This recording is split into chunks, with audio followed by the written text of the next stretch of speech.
प्रकाश आनंद स्वरूप भगवान शिव को नमन। शिव सूत्र प्रारंभ। चैतन्य आत्मा है, ज्ञान बंध है, योनि वर्ग और कला शरीर है, उद्यम ही भैरव है, शक्ति चक्र के संधान से विश्व का संहार हो जाता है।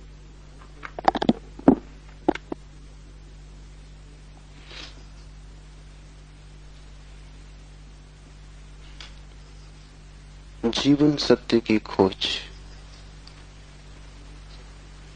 दो मार्गों से हो सकती। एक पुरुष का मार्ग है आक्रमण का, हिंसा का, छीन झपट का।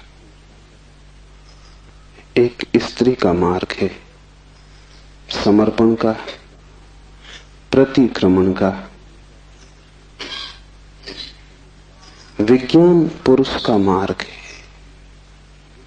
विज्ञान आक्रमण है। धर्म स्त्री का मार्ग है, धर्म नमन है। इसे बहुत ठीक से समझ लें। इसलिए पूरब के सभी शास्त्र परमात्मा को नमस्कार से शुरू होते। वो नमस्कार केवल औपचारिक नहीं, वो केवल एक परंपरा और रीति नहीं। वो नमस्कार इंगित है कि मार्ग समर्पण का है, और जो विनम्र हैं केवल वे ही उपलब्ध हो सकेंगे, और जो आक्रामक हैं, अहंकार से भरे हैं, जो सत्य को भी छीन झपट करके पाना चाहते, जो सत्य के भी मालिक होने की आकांक्षा रखते, जो परमात्मा के द्वार पर एक सैनिक की भांति पहुंचे हैं विजय करने, वे हार जाएंगे। वे क्षुद्र को भला छीन झपट लें, विराट उनका न हो सकेगा। वे व्यर्थ को भला लूट के घर ले आए, लेकिन जो सार्थक है वो उनकी लूट का हिस्सा न बनेगा। इसलिए विज्ञान व्यर्थ को खोज लेता है, सार्थक चूक जाता है। मिट्टी, पत्थर, पदार्थ के संबंध में जानकारी मिल जाती, लेकिन आत्मा और परमात्मा की जानकारी छूट जाती। ऐसे ही जैसे तुम राह चलती एक स्त्री पर हमला कर दो, बलात्कार हो जाएगा। स्त्री का शरीर भी तुम कब्जा कर लोगे, लेकिन उसकी आत्मा तुम्हें न मिल सकेगी, उसका प्रेम तुम न पा सकोगे। तो जो लोग आक्रमण की तरह जाते हैं परमात्मा की तरह, वे बलात्कारी। वे परमात्मा के शरीर पर भला कब्जा कर लें, इस प्रकृति पर जो दिखाई पड़ती है, जो दृश्य है, उसकी चीरफाड़ कर लें, विश्लेषण कर लें, उसके कुछ राज खोज लें, लेकिन उनकी खोज वैसी ही क्षुद्र होगी जैसे किसी पुरुष ने किसी स्त्री पर हमला किया हो और बलात्कार किया हो। स्त्री का शरीर तो उपलब्ध हो जाएगा, लेकिन उपलब्धि दो कौड़ी की है, क्योंकि उसकी आत्मा को तुम छू भी न पाओगे। और अगर उसकी आत्मा को न छुआ तो उसके भीतर जो प्रेम की संभावना थी, वो जो छिपा था बीज प्रेम का, वो कभी अंकुरित न होगा। उसकी प्रेम की वर्षा तुम्हें न मिल सकेगी। विज्ञान बलात्कार है, वो प्रकृति पर हमला है। जैसे कि प्रकृति कोई शत्रु हो, जैसे कि उसे जीतना है, पराजित करना है। इसलिए विज्ञान तोड़फोड़ में भरोसा करता है, विश्लेषण तोड़फोड़ है, काटपीट में भरोसा करता है। अगर वैज्ञानिक से पूछो कि फूल सुंदर है, तो तोड़ेगा फूल को, काटेगा, जांच पड़ताल करेगा, लेकिन उसे पता नहीं तोड़ने में ही सौंदर्य खो जाता। सौंदर्य तो पूरे में था, खंड खंड में सौंदर्य ना मिलेगा। हाँ, रासायनिक तत्व मिल जाएंगे, किन चीजों से फूल बना है, किन पदार्थों से बना है, किन खनिज और द्रव्यों से बना है, वो सब मिल जाएगा। तुम बोतलों में अलग अलग फूल के खंडों को इकट्ठा करके लेबल लगा दोगे, तुम कहोगे ये केमिकल्स हैं, ये पदार्थ हैं, इनसे मिलकर फूल बना था, लेकिन तुम एक भी ऐसी बोतल न भर पाओगे जिसमें तुम कह सको ये सौंदर्य है जो फूल में भरा था। सौंदर्य तिरोहित हो जाएगा। अगर तुमने फूल पर आक्रमण किया तो फूल की आत्मा तुम्हें न मिलेगी, शरीर ही मिलेगा। विज्ञान इसलिए आत्मा में भरोसा नहीं करता। भरोसा करे भी कैसे? इतनी चेष्टा के बाद भी आत्मा की कोई झलक नहीं मिलती। झलक मिलेगी ही नहीं, इसलिए नहीं कि आत्मा नहीं है, बल्कि तुमने जो ढंग चुना है वो आत्मा को पाने का ढंग नहीं। तुम जिस द्वार से प्रवेश किए हो वो क्षुद्र को पाने का द्वार है। आक्रमण से जो बहुमूल्य है वो नहीं मिल सकता। जीवन का रहस्य तुम्हें मिल सकेगा अगर नमन के द्वार से तुम गए, अगर तुम झुके, तुमने प्रार्थना की, तो तुम प्रेम के केंद्र तक पहुंच पाओगे। परमात्मा को रिझाना करीब करीब एक स्त्री को रिझाने जैसा है। उसके पास अति प्रेमपूर्ण, अति विनम्र, प्रार्थना से भरा हृदय चाहिए। और जल्दी वहां नहीं है। तुमने जल्दी की कि तुम चूके, वहां बड़ा धैर्य चाहिए। तुम्हारी जल्दी और उसका हृदय बंद हो जाएगा, क्योंकि जल्दी भी आक्रमण की खबर है। इसलिए जो परमात्मा को खोजने चलते हैं उनके जीवन का ढंग दो शब्दों में समाया हुआ है, प्रार्थना और प्रतीक्षा। प्रार्थना से शास्त्र शुरू होते हैं और प्रतीक्षा पर पूरे होते हैं। प्रार्थना से खोज इसलिए शुरू होती। इस शास्त्र का पहला चरण है ओम स्वप्रकाश आनंद स्वरूप भगवान शिव को नमन। और अब शिव सूत्र प्रारंभ। इस नमन को बहुत गहरे उतर जाने दें, क्योंकि अगर द्वार ही चूक गया तो पीछे महल की जो मैं चर्चा करूंगा वो समझ में ना आएगी। पुरुष को थोड़ा हटाएं, आक्रामक वृत्ति को थोड़ा दूर करें। ये समझ कुछ बुद्धि से आने वाली नहीं, हृदय से आने वाली है। ये समझ कुछ तुम्हारे तर्क पर निर्भर न करेगी, ये तुम्हारे प्रेम पर निर्भर करेगी। इस शास्त्र को तुम समझ पाओगे, लेकिन वो समझ ऐसी न होगी जैसे कोई गणित को समझता है। वो समझ ऐसी होगी जैसे कोई काव्य को समझता है। कविता पर तुम झपट नहीं पड़ते, तुम कविता का धीरे धीरे स्वाद लेते हो, चुस्की लेते हो, जैसे कोई चाय को पीता है। तुम उसे गटक नहीं चाहते, वो कोई कड़वी दवा नहीं है। तुम उसका स्वाद लेते हो, चुस्की लेते हो, धीरे धीरे उसके स्वाद को लीन होने देते हो। और एक ही कविता को समझना हो तो बहुत बार पढ़ना पड़ता है। एक गणित को तुमने एक बार समझ लिया, फिर दोबारा करने की कोई जरूरत नहीं रह जाती। गणित समाप्त हो गया। कविता कभी भी समाप्त नहीं होती, क्योंकि हृदय का कोई और छोर नहीं।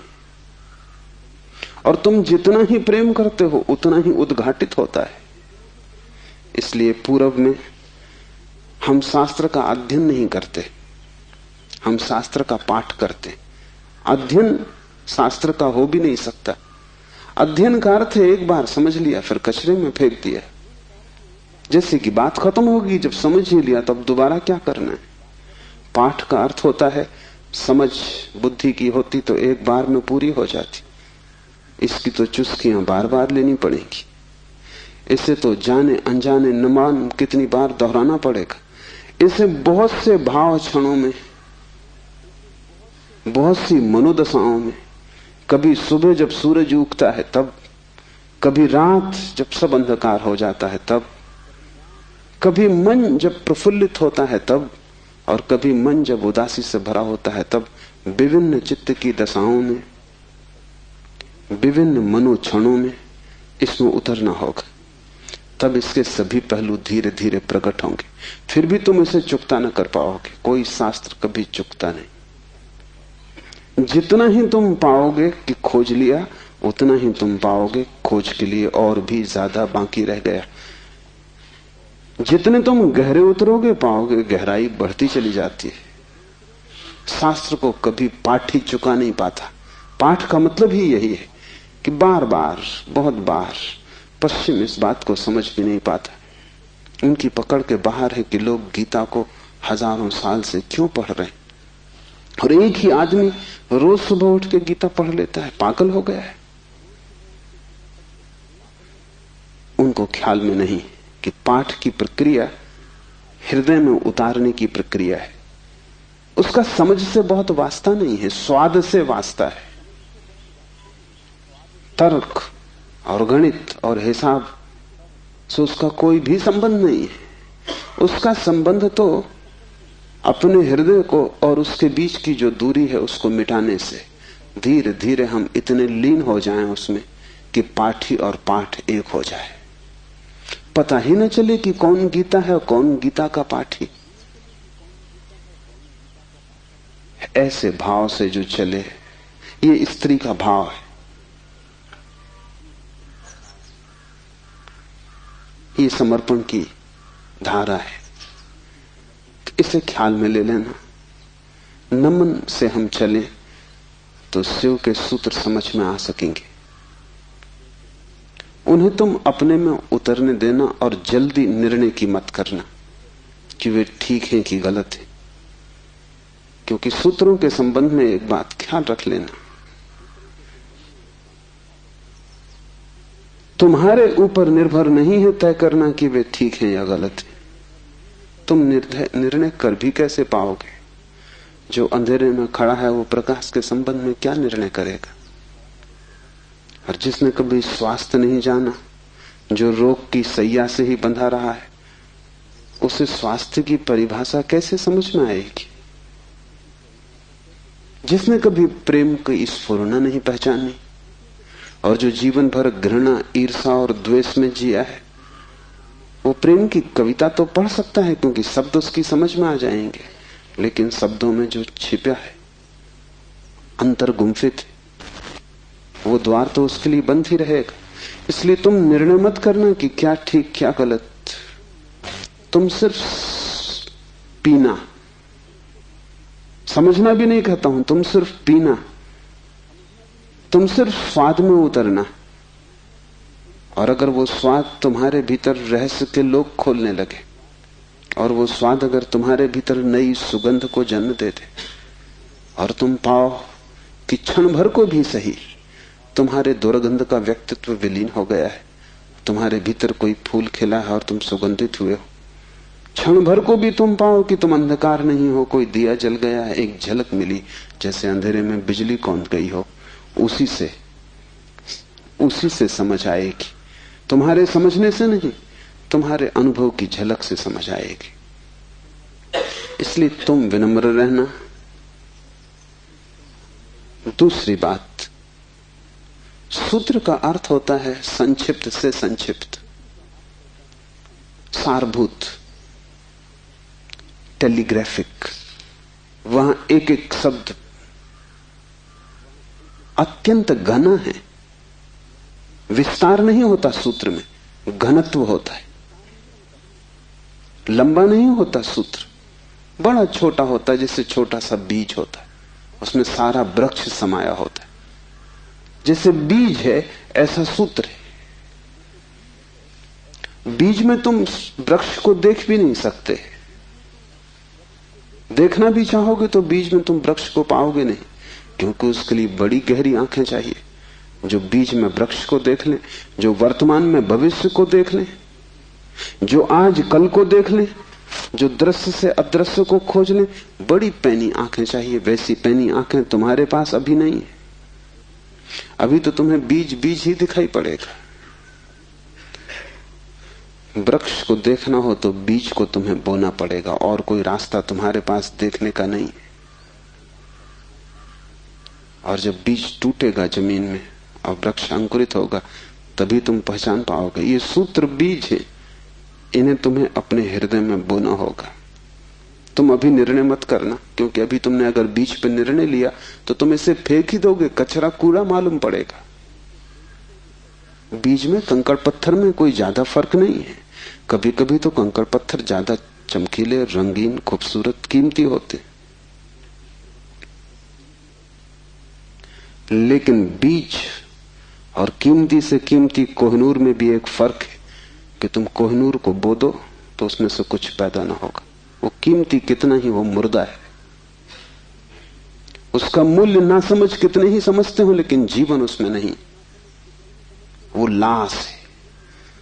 और बीज कुरूप भी दिखाई पड़ता हो, कोई उसकी कीमत भी ना हो, लेकिन उसमें जीवन छिपा है। तुम उससे बो दो, उससे विराट वृक्ष पैदा होगा। और एक बीज से करोड़ों बीज लग जाएंगे। एक छोटा सा बीज इस सारे विश्व को पैदा कर सकता है, क्योंकि एक बीज से करोड़ों बीज पैदा होते हैं, फिर करोड़ों बीज से, हर बीज से करोड़ बीज पैदा होते हैं। एक छोटे बीज में सारे विश्व का ब्रह्मांड समा सकता है। सूत्र बीज है, उसके साथ जल्दी नहीं की जा सकती। उसको बोओगे हृदय में और अंकुरित होगा, फूल लगेंगे, तभी तुम जान पाओगे, तभी निर्णय लिया जा सकता है। तीसरी बात, इसके पहले कि हम शुरू करें, धर्म महान क्रांति है। धर्म के नाम से तुमने जो समझा हुआ है उसका धर्म से ना के बराबर संबंध है। इसलिए शिव के सूत्र तुम्हें चौंकाएंगे भी, तुम भयभीत भी होगे, डरोगे भी, क्योंकि तुम्हारा धर्म डगमगाएगा। तुम्हारा मंदिर, तुम्हारी मस्जिद, तुम्हारे गिरजे, अगर ये सूत्र तुमने समझे तो गिर जाएंगे। तुम उन्हें बचाने की कोशिश में मत लगना, क्योंकि वे बचे भी रहे तो भी उनसे तुम्हें कुछ भी मिला नहीं। तुम उनमें जी ही रहे हो और तुम मुर्दा हो। मंदिर काफी सजे हैं, लेकिन तुम्हारे जीवन में कोई भी खुशी की किरण नहीं। मंदिर में काफी रोशनी, उससे तुम्हारे जीवन का अंधकार नहीं मिटता। तो उससे भयभीत मत होना, क्योंकि सूत्र तुम्हें कठिनाई में तो डालेंगे ही, क्योंकि शिव कोई पुरोहित नहीं है।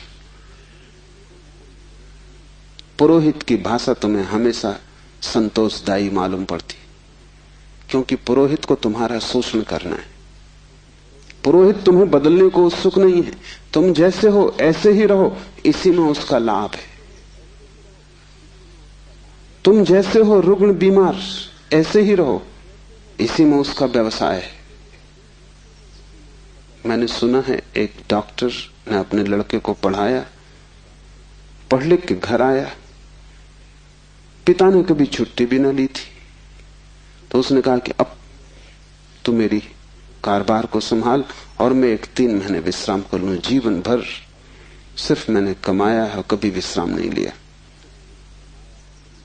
वो विश्व की यात्रा पर निकल गया। 3 महीने बाद लौटा तो उसने अपने लड़के से पूछा कि सब ठीक चल रहा है। उसके लड़के ने कहा कि बिल्कुल ठीक चल रहा है। आप हैरान होंगे कि जिन मरीजों को आप जीवन भर में ठीक न कर पाए, उनको मैंने 3 महीने में ठीक कर दिया। पिता ने सिर ठोक लिया। उसने कहा, मूढ़, वही हमारा व्यवसाय थे।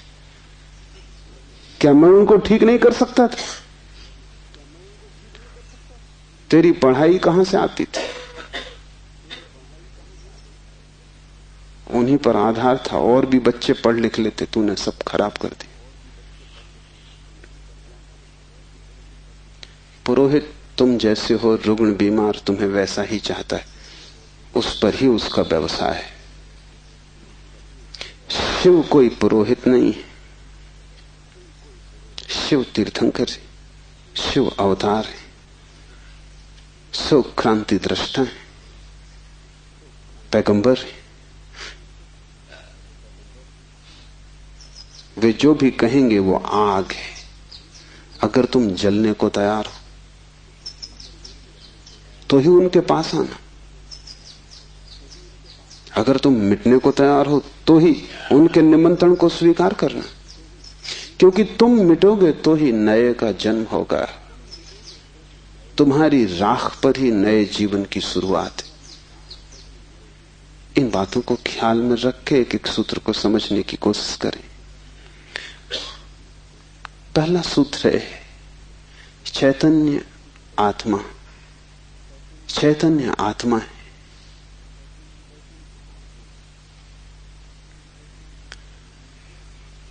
चैतन्य हम सभी हैं, लेकिन आत्मा का हमें कोई पता नहीं चलता। अगर चैतन्य ही आत्मा है तो हम सभी को पता चल जाना चाहिए। हम सब चैतन्य हैं, लेकिन चैतन्य आत्मा है, इसका क्या अर्थ होगा? पहला अर्थ, इस जगत में सिर्फ चैतन्य ही तुम्हारा अपना है। आत्मा का अर्थ होता है अपना, से सब पराया है। शेष कितना ही अपना लगे, पराया है।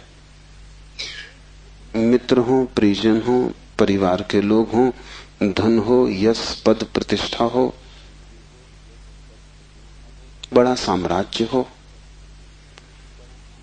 वह सब जिसे तुम कहते हो मेरा, वहां धोखा है, क्योंकि वो सभी मृत्यु तुमसे छीन लेगी। मृत्यु कसौटी है, कौन अपना है कौन पराया है। मृत्यु जिससे तुम्हें अलग कर दे वो पराया था, और मृत्यु तुम्हें जिससे अलग न कर पाए वो अपना था। आत्मा का अर्थ है जो अपना है। लेकिन जैसे ही हम सोचते हैं अपना, वैसा ही दूसरा प्रवेश कर जाता है। अपने का मतलब ही होता है कोई दूसरा जो अपना है। तुम्हें यह ख्याल ही नहीं आता कि तुम्हारे अतिरिक्त तुम्हारा अपना कोई भी नहीं, हो भी नहीं सकता है। और जितनी देर तुम भटके रहोगे इस धारा में कि कोई दूसरा अपना है, उतने दिन व्यर्थ गए, उतना जीवन अकारण बीता। उतना समय तुमने सपने देखे, उतने समय में तुम जाग सकते थे, मोक्ष तुम्हारा होता। तुमने कचरा इकट्ठा किया।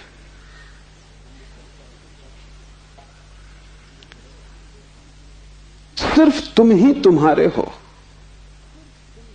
यह पहला सूत्र। मेरे अतिरिक्त मेरा कोई भी नहीं। ये बड़ा क्रांतिकारी सूत्र है, बड़ा समाज विरोधी, क्योंकि समाज जीता इसी आधार पर है कि दूसरे अपने हैं, जाति के लोग अपने हैं, देश के लोग अपने हैं। मेरा देश, मेरी जाति, मेरा धर्म, मेरा परिवार, मेरे का सारा खेल। समाज जीता है मेरी की धारणा पर। इसलिए धर्म समाज विरोधी तत्व है। धर्म समाज से छुटकारा है, दूसरे से छुटकारा है। और धर्म कहता है कि तुम्हारे अतिरिक्त तुम्हारा और कोई भी नहीं। ऊपर से देखने पर बड़ा स्वार्थी वचन मालूम पड़ेगा, क्योंकि ये तो ये बात हुई कि बस हम ही अपने हैं, तो तत्क्षण हमें लगता है ये तो स्वार्थ की बात हुई। ये स्वार्थ की बात नहीं।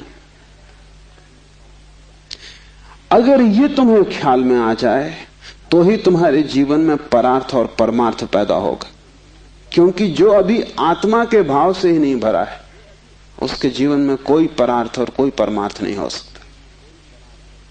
तुम कहते हो दूसरों को मेरा, लेकिन मेरा कह के तुम करते क्या हो? मेरा कह के तुम उन्हें चूसते हो। मेरा तुम्हारा शोषण का हिस्सा है, फैलाव है। जिसको भी तुम मेरा कहते हो, तुम उसे गुलाम बनाते हो, तुम उसे अपने परिग्रह में परिवर्तित कर देते हो। मेरी पत्नी, मेरा पति, मेरा बेटा, मेरा पिता, तुम करते क्या हो? इस मेरे के पीछे, इस मेरे के पर्दे के पीछे तुम्हारे संबंध का मूल आधार क्या है? तुम चूसते हो, तुम शोषण करते हो, तुम दूसरे का उपयोग करते हो।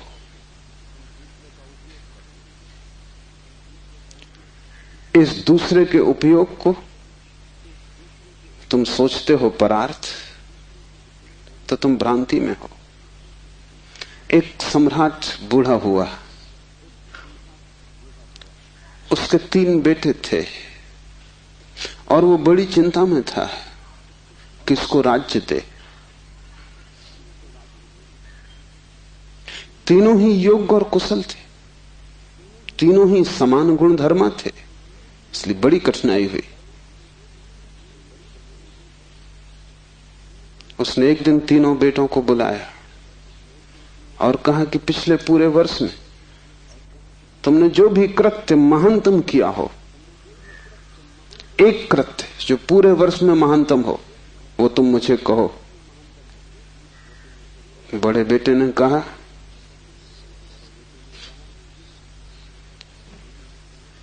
कि गांव का जो सबसे बड़ा धनपति है वो तीर्थ यात्रा पर जा रहा था। उसने करोड़ों रुपए के हीरे जवाहरात बिना गिने, बिना किसी हिसाब किताब के, बिना किसी दस्तखत लिए मेरे पास रख दिए और कहा कि जब मैं लौट आऊंगा तीर्थ यात्रा से मुझे वापस लौटा देना। चाहता मैं तो पूरे भी पा जा सकता था, क्योंकि न कोई लिखा पड़ी थी न कोई गवाह था। इतना भी न करता तो थोड़े बहुत बहुमूल्य हीरे में बचा लेता तो कोई कठिनाई न थी, क्योंकि उस आदमी ने ना तो गिने थे और ना कोई संख्या रखी थी। लेकिन मैंने सब जैसी की जैसी थैली वापस लौटा दी। पिता ने कहा तुमने भला किया, लेकिन मैं तुमसे पूछता हूं कि अगर तुमने कुछ रख लिए होते तो तुम्हें पश्चाताप, गिलानी, अपराध का भाव पकड़ता या नहीं? उस बेटे ने कहा निश्चित पकड़ता। तो बाप ने कहा इसमें परोपकार कुछ भी ना हुआ, तुम सिर्फ अपने पश्चाताप, अपनी पीड़ा से बचने के लिए ये किए हो। इसमें परोपकार क्या हुआ? हीरे बचाते तो ग्लानि मन को पीड़ा देती, कांटे की तरह चुभती, उस कांटे से बचने के लिए तुमने हीरे वापस दिए। काम तुमने अच्छा किया, ठीक है, लेकिन परोपकार कुछ भी ना हुआ। उपकार तुमने अपना ही किया है। दूसरा बेटा थोड़ी चिंता में पड़ा और उसने कहा कि मैं राह के किनारे से गुजरता था और झील में सांझ के वक्त, जबकि वहां कोई भी न था, एक आदमी डूबने लगा। चाहता तो मैं अपने रास्ते चला जाता, सुना अनसुना कर देता, लेकिन मैंने तत्क्षण छलांग मारी, अपने जीवन को खतरे में डाला और उस आदमी को बाहर निकाला। बाप ने कहा तुमने ठीक किया, लेकिन अगर तुम चले जाते और ना निकालते तो क्या उस आदमी की मृत्यु सदा तुम्हारा पीछा न करती? तुम अनसुनी कर देते ऊपर से, लेकिन भीतर तो तुम सुन चुके थे उसकी चीत्कार आवाज कि बचाओ। क्या सदा सदा के लिए उसका प्रेत तुम्हारा पीछा न करता? उसी भय से तुमने छलांग लगाई, अपने जान को खतरे में डाला, लेकिन परोपकार तुमने कुछ किया हो इस भ्रांति में पड़ने का कोई कारण नहीं। तीसरे बेटे ने कहा कि मैं गुजरता था जंगल से और एक पहाड़ की कगार पर मैंने एक आदमी को सोया हुआ देखा, जो कि नींद में अगर एक भी करवट ले तो सदा के लिए समाप्त हो जाएगा, क्योंकि दूसरी तरफ महान खड्ड था। मैं उस आदमी के पास पहुंचा और जब मैंने देखा कि वो कौन है तो वो मेरा जानी दुश्मन था।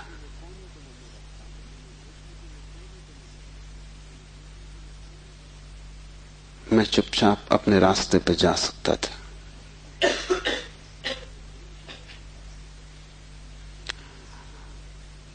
या अगर मैं अपने घोड़े पर सवार उसके पास से भी गुजरता तो मेरे बिना कुछ किए शायद सिर्फ मेरे गुजरने के कारण वो करवट लेता और खड्ड में गिर जाता।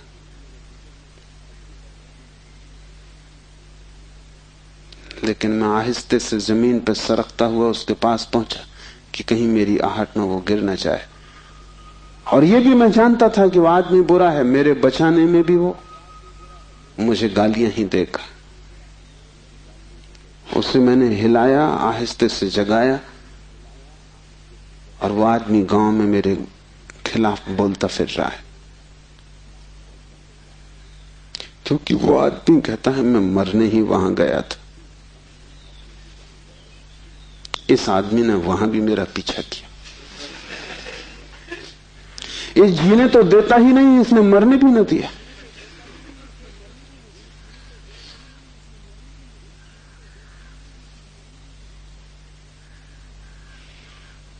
पिता ने कहा तुम दोस्त से बेहतर हो, लेकिन परोपकार ये भी नहीं। क्यों? क्योंकि तुम अहंकार से फूले नहीं समा रहे हो कि तुमने कुछ बड़ा कार्य कर दिया। बोलते हो तो तुम्हारी आंखों की चमक और हो जाती, कहते हो तो तुम्हारा सीना फूल जाता है। और जिस कृत्य से अहंकार निर्मित होता हो वो परोपकार न रहा। बड़े सूक्ष्म मार्ग से तुमने अपने अहंकार को उससे भर लिया। तुम सोच रहे हो तुम बड़े धार्मिक हो, परोपकारी हो, तुम इन दो से बेहतर हो। लेकिन मुझे राज्य के मालिक के लिए किसी तीसरे की ही तलाश, चौथे की ही तलाश करनी पड़ेगी। जब तुम परोपकार करते हो तब तुम कर नहीं सकते, क्योंकि जिसे अपना ही पता नहीं है वो परोपकार करेगा कैसे? तुम चाहे सोचते हो कि तुम कर रहे हो गरीब की सेवा, अस्पताल में बीमार के पैर दबा रहे हो, लेकिन अगर तुम गौर से खोजोगे तो तुम कहीं ना कहीं अपने अहंकार को ही भरता हुआ पाओगे। और अगर तुम्हारा अहंकार ही सेवा से भरता है तो सेवा भी शोषण है। आत्मज्ञान के पहले कोई व्यक्ति परोपकारी नहीं हो सकता, क्योंकि स्वयं को जाने बिना इतनी बड़ी क्रांति हो ही नहीं सकती। मैंने सुना है कि मुल्ला नसरुद्दीन की पत्नी उससे झगड़ रही और कह रही थी कि मामला क्या है, एक दफा साफ हो जाना चाहिए। तुम मेरे सभी रिश्तेदारों को नफरत और घृणा क्यों करते हो? नसरुद्दीन ने कहा यह बात गलत है, ये बात तथ्यगत भी नहीं है, और मैं इसका प्रमाण है मेरे पास। और प्रमाण यह है कि मैं तुम्हारी सास को अपनी सास से ज्यादा चाहता हूं। अहंकार ऐसे रास्ते खोजता, ऊपर से दिखता है कि तुम परोपकार कर रहे हो, लेकिन भीतर तुम ही खड़े होते हो। और जितनी सूक्ष्म हो जाती है यात्रा, उतनी ही पकड़ के बाहर हो जाती। दूसरे तो पकड़ ही नहीं पाते, तुम भी नहीं पकड़ पाते हो। दूसरे तो धोखे में पड़ते ही हैं, तुम भी अपने दिए धोखे में घूम जाते हो, भटक जाते हो। हम सभी ने अपनी अपनी भूल भुलैया बना ली। उसमें हमने दूसरों को धोखा देने के लिए ही शुरू किया था सारा उपाय, आयोजन।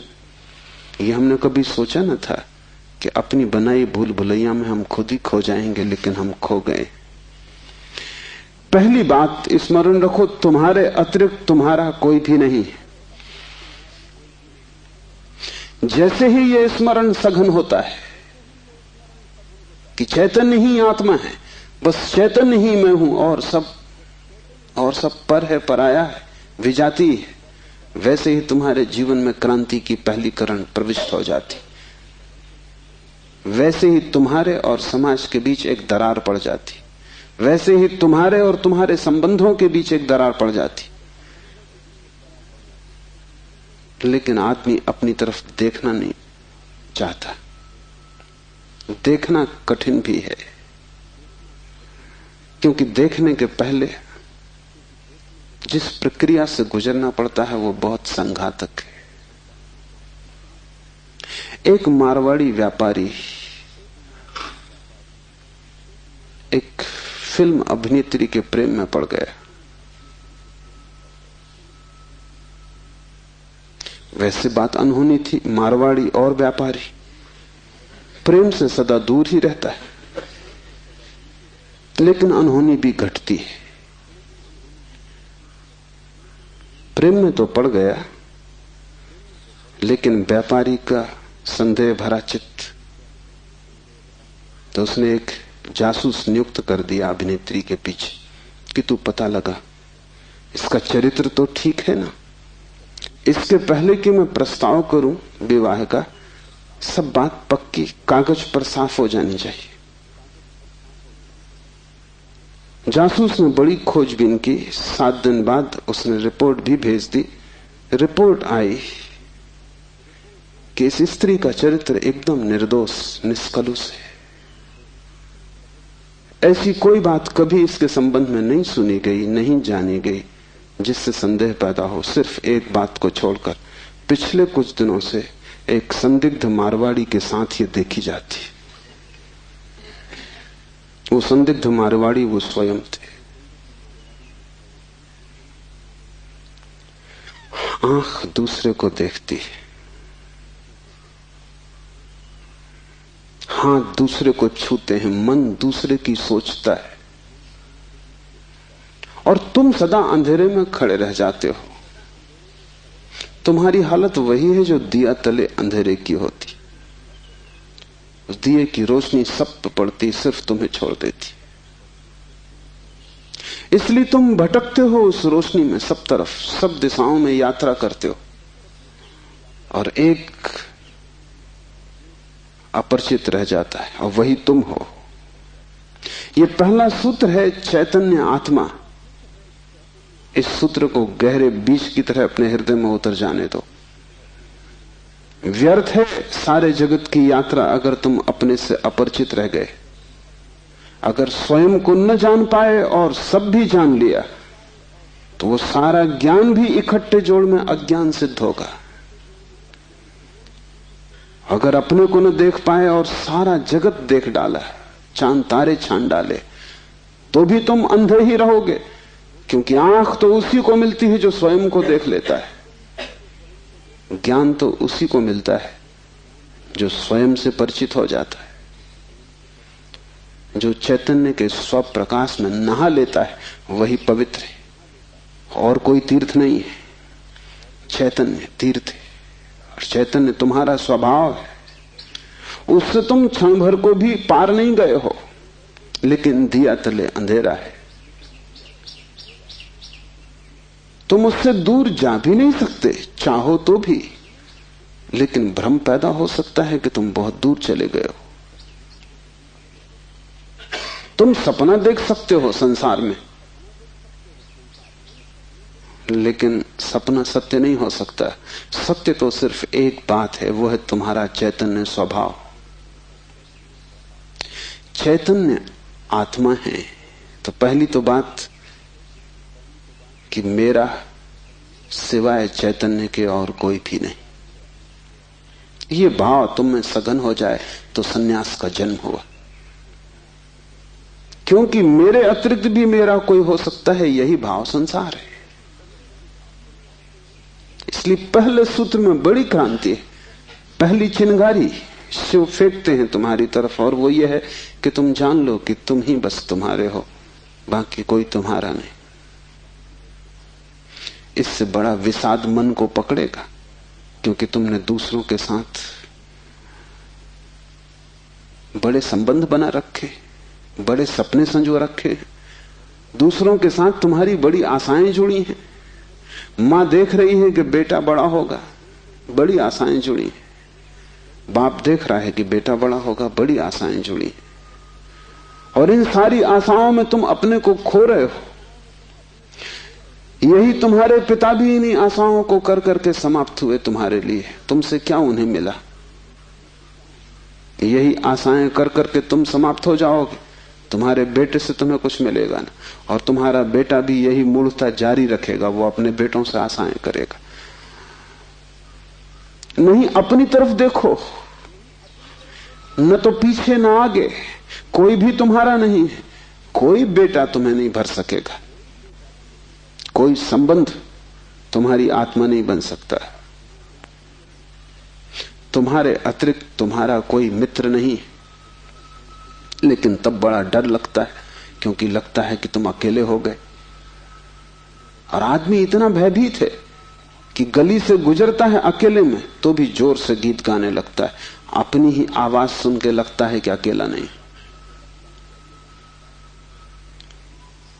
तुम अपनी ही आवाज सुन रहे हो। बाप जब बेटे में अपने सपने रचा रहा है तो बेटे की कोई सहमति नहीं है।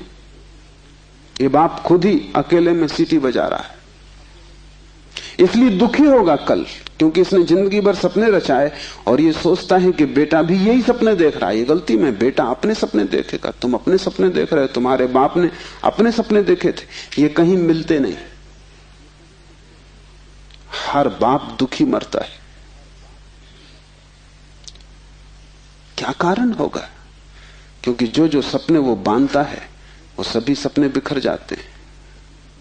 हर आदमी अपने सपने देखने को यहां है, तुम्हारे सपने देखने को नहीं।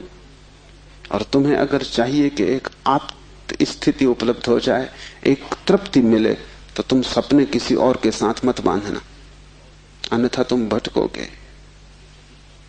संसार का इतना ही अर्थ है कि तुमने अपने सपनों की नाव दूसरों के साथ बांध रखी। संन्यास का अर्थ है कि तुम जाग गए और तुमने एक बात स्वीकार कर ली, कितनी ही कष्टकर हो, कितनी ही दुखपूर्ण मालूम पड़े प्रथम, और कितना ही संघातक पीड़ा अनुभव हो, कि तुम अकेले हो। सब संग साथ झूठा है। इसका यह अर्थ नहीं कि तुम भाग जाओ हिमालय, क्योंकि जो हिमालय की तरफ भाग रहा है उसे अभी संग साथ सार्थक है, झूठा नहीं हुआ। क्योंकि जो चीज झूठ हो गई उससे भागने में भी कोई सार्थकता नहीं। कोई भी सुबह जाग के भागता तो नहीं कि सपना झूठा है, भागूं इस घर से। सपना झूठा हो गया, बात खत्म हो गई, उसमें भागना क्या है। लेकिन एक आदमी है जो भाग रहा है पत्नी से, बच्चों से, इसका भागना बताता है, इसने सुन लिया होगा कि सपना झूठा है, लेकिन अभी इसे खुद पता नहीं चला। कल तक ये पत्नी की तरफ भागता था, पत्नी की तरफ पीठ करके भागता है, लेकिन दोनों ही अर्थों में पत्नी सार्थक थी।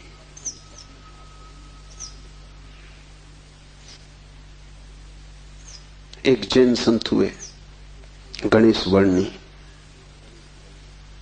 वर्षों पहले उन्होंने पत्नी त्याग दी। साधु पुरुष थे। कोई 20 वर्ष त्याग के बाद काशी में थे, तब खबर आई कि पत्नी मर गई। उनके मुंह से जो वचन निकला वो याद रख लेने जैसा है। उन्होंने कहा, चलो झंझट मिटी। उनके भक्तों ने इस वचन का अर्थ लिया कि बड़ी वीतरागता है। थोड़ा सोचो तो साफ हो जाएगा कि वीतरागता बिल्कुल नहीं, क्योंकि जिस पत्नी को 20 साल पहले छोड़ दिया उसकी झंझट अभी कायम थी तो ही मिट सकती है। गणित बिल्कुल सीधा और साफ है। ये पत्नी जो 20 साल पहले छोड़ दी, किसी न किसी तरह छाया की तरह पीछे चल रही होगी, ये मन में कहीं सवार होगी। इसका उपद्रव कायम था। 20 साल भी इसके उपद्रव को मिटा नहीं पाए थे छोड़ने के बाद। ये मन सतत सोचता रहा होगा, पक्ष में विपक्ष में। पत्नी के मरने पर यह वचन कि चलो झंझट मिटी, पत्नी के संबंध में कुछ भी नहीं बताते, सिर्फ पति के संबंध में बताते कि आदमी भाग तो गया छोड़कर, लेकिन छोड़ ना पाया।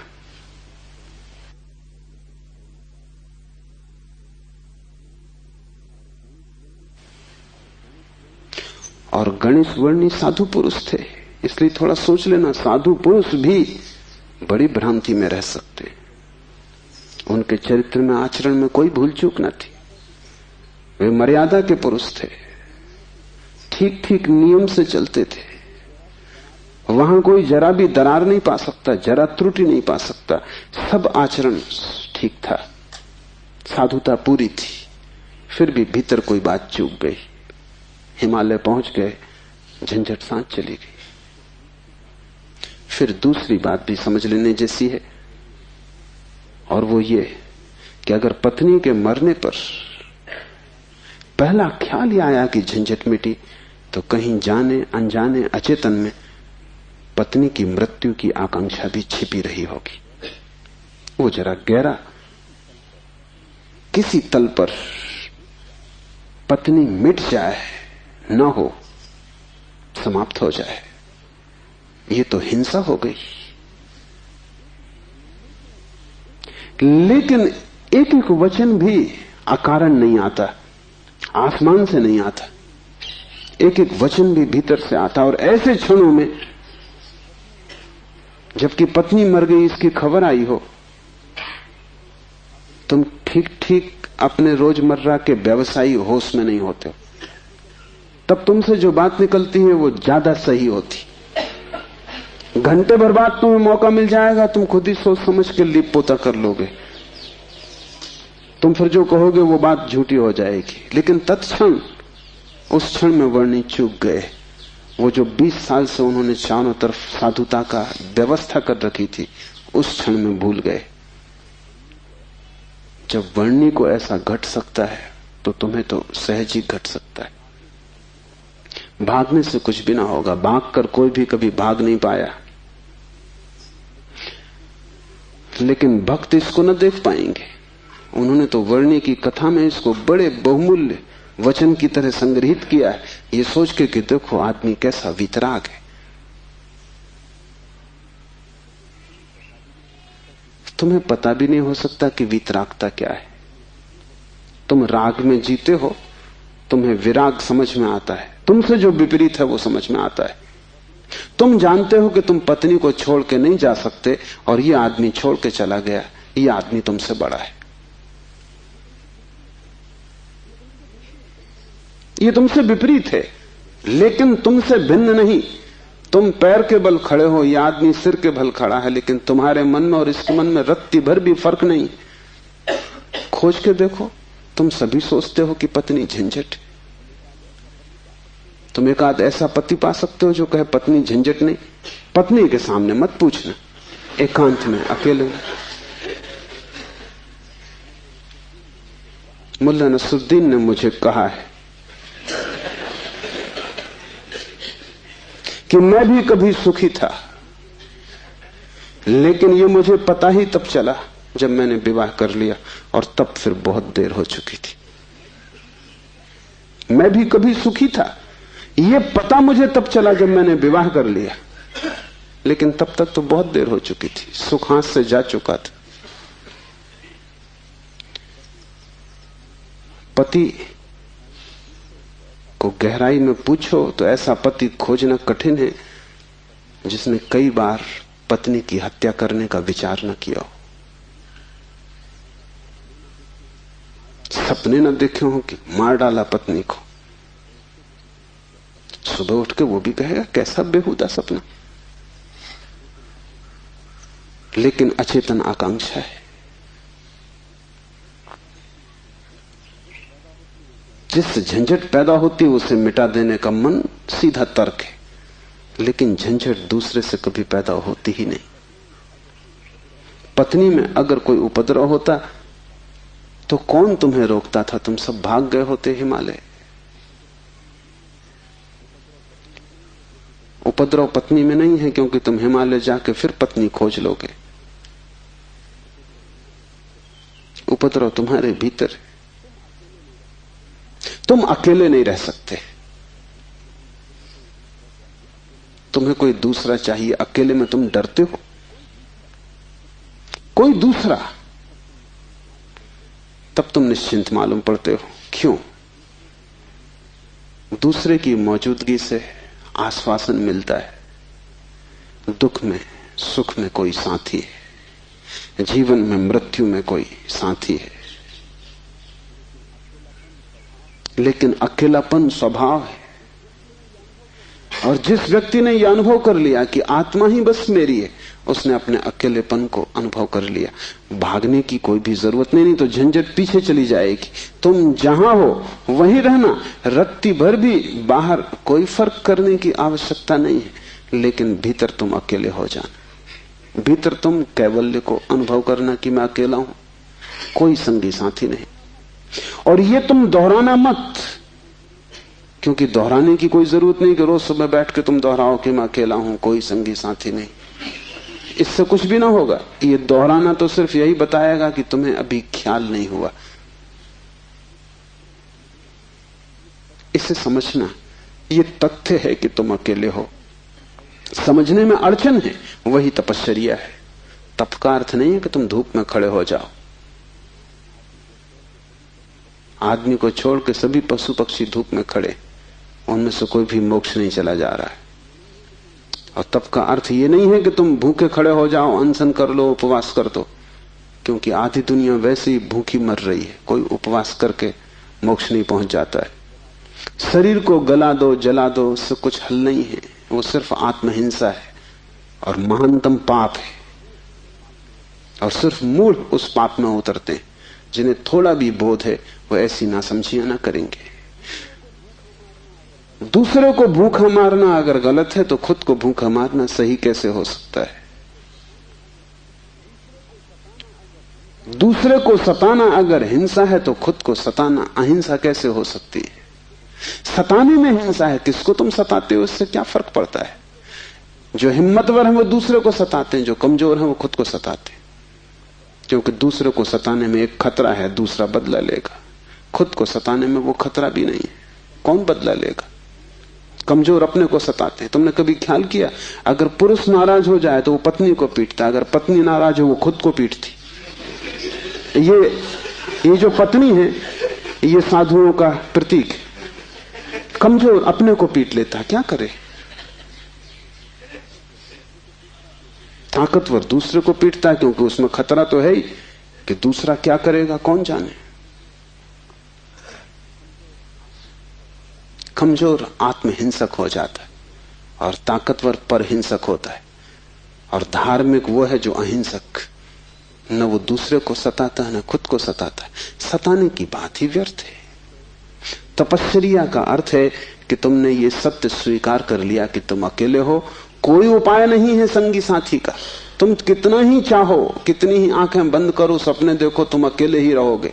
जन्मों जन्मों से तुमने घर बसाए, परिवार बसाए, मिटाए, लेकिन तुम अकेले ही रहे हो। तुम्हारे अकेलेपन में रत्ती भर फर्क नहीं पड़ता।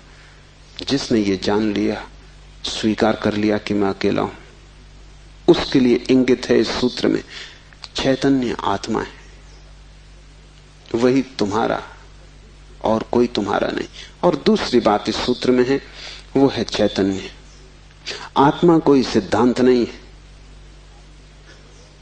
कि तुम शास्त्र में पढ़ो और मान लो।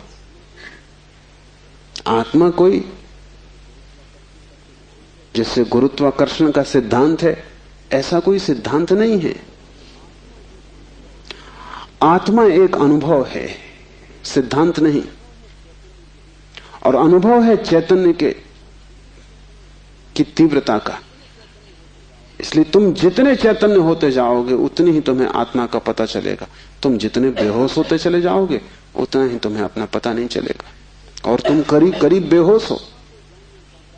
जो आत्मा को जानना चाहता है उसे किसी दर्शन शास्त्र की जरूरत नहीं है, उसे चैतन्य को जगाने की प्रक्रिया चाहिए, उसे विधि चाहिए जिससे वो ज्यादा चेतन हो जाए। जैसे कि आग को तुम उकसाते हो, राख जम जाती, तुम उकसा देते हो, राख झड़ जाती, अंगारे झलकने लगते। ऐसी तुम्हें कोई प्रक्रिया चाहिए जिससे तुम्हारी राख झड़े और अंगारा चमके, क्योंकि उसी चमक में तुम पहचानोगे कि तुम चैतन्य हो। और जितने तुम चैतन्य हो उतने ही तुम आत्मवान हो। जिस दिन तुम पाओगे कि मैं परम चैतन्य हूं, उस दिन तुम परमात्मा हो। तुम्हारी चेतना की मात्रा ही तुम्हारी आत्मा की मात्रा होगी। लेकिन अभी तुम करीब करीब बेहोश हो, अभी करीब करीब तुम जैसे शराब पिए हो। अभी तुम चल रहे हो, उठ रहे हो, काम कर रहे हो, लेकिन जैसे नींद में। होश तुम्हें नहीं है। कभी तुमने ख्याल किया, किताब पढ़ते वक्त तुम पूरा पेज पढ़ जाते हो, तब तुम्हें ख्याल आता है, अरे मैं पूरा पेज पढ़ भी गया और एक शब्द याद नहीं। तुमने कैसे पढ़ा होगा पूरा पेज? तुम पढ़ सकते हो सोए सोए, मन कहीं और रहा होगा, तुम पढ़ गए, तब तुम्हें होश पता चला कि ये तो पूरा पेज व्यर्थ गया। तुम कई बार रास्ते से चलते हो, तुम पूरा रास्ता चल जाते हो, तब तुम्हें ख्याल आता है कि तुम चल रहे हो। तुम काम करते हो और तुम्हें पता नहीं चलता कि तुम कर रहे हो।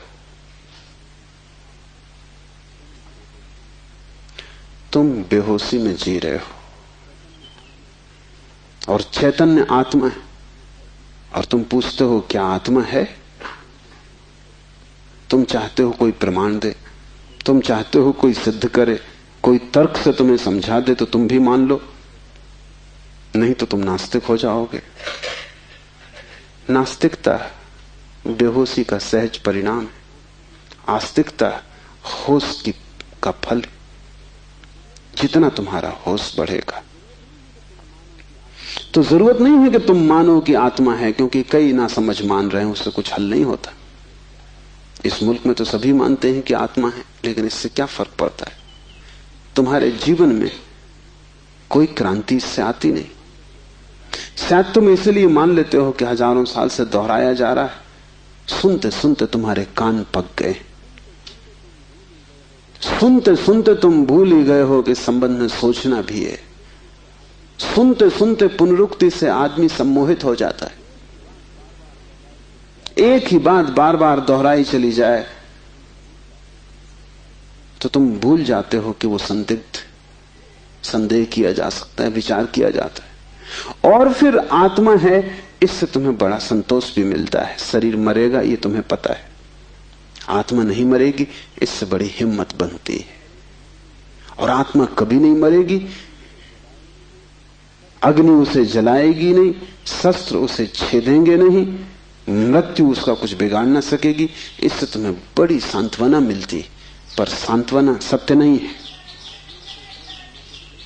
आत्मा को कोई न तो स्वीकार कर सकता है सिद्धांत की तरह, और न पुनरुक्ति की तरह कोई सम्मोहित हो सकता है।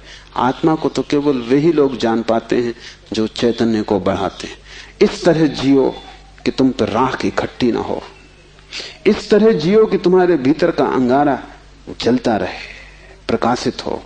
इस तरह जियो कि प्रति क्षण तुम होश में रहो, बेहोश नहीं। मुल्ला नसरुद्दीन को बच्चा पैदा हुआ, पहला ही लड़का था। नसरुद्दीन बड़ा खुश हुआ, अपने खास मित्र को बुलाया, खुशी मनाने दोनों शराब घर में गए। क्योंकि तुम एक ही खुशी जानते हो, बेहोशी। ये बड़े मजे की बात है। शिव, बुद्ध, महावीर, वे सब चिल्ला चिल्ला के कहते हैं कि दुनिया में एक ही आनंद है, वो है होश। और तुम एक ही सुख जानते हो, वो है बेहोशी। या तो तुम ठीक हो या वो ठीक है, दोनों तो ठीक नहीं हो सकते। मुल्ला नसरुद्दीन सीधा शराब घर गया, बजाय अस्पताल जाने के पहले बेटे को देखता। उसने कहा कि पहले जरा आनंद कर लें, कितने दिनों का सपना पूरा हुआ। डट के दोनों पी गए। जब दोनों पी के पहुंचे अस्पताल और कांच की खिड़की में से बेटे को देखा तो मुल्ला रोने लगा। उसने अपने मित्र से कहा, पहली तो बात मेरे जैसा मालूम नहीं होता। अपना उन्हें पता नहीं है, अभी खुद की शक्ल भी वो पहचान ना सकेंगे, लेकिन मेरा जैसा नहीं मालूम होता। और दूसरी बात, बड़ा छोटा दिखाई पड़ता है। इतने छोटे बच्चे को लेके करेंगे भी क्या? ये बचेगा? मित्र ने कहा, मत घबराओ, जब मैं पैदा हुआ था तो मैं भी 3 ही पाउंड का था। नसरुद्दीन ने कहा, फिर तुम बचे?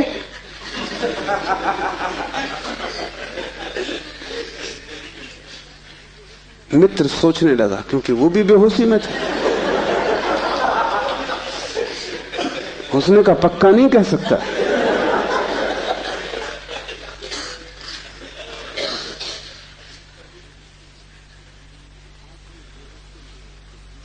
आदमी बेहोशी में है, उसके जीवन का सारा परिप्रेक्ष्य, उसकी सारी दृष्टि उसकी बेहोशी से भर जाती, सब धुआं धुआं हो जाता। तुम कुछ भी ठीक से नहीं देख पाते, और तुम एक ही सुख जानते हो कि जब तुम अपने को भूल जाते हो, चाहे सिनेमा हो, चाहे संगीत हो, चाहे सेक्स हो, जहां भी तुम अपने को भूल जाते हो वहीं तुम कहते हो बड़ा सुख आया। भूलने को तुम सुख कहते हो, विस्मरण को? कारण है, क्योंकि जब भी तुम होश से भरते हो तुम सिवाय दुख के अपने जीवन में कुछ भी नहीं पाते। इसलिए जब भी तुम देखते हो जीवन को, जरा ही सजग हो के तुम पाते हो दुख दुख, कुरूपता चारों तरफ।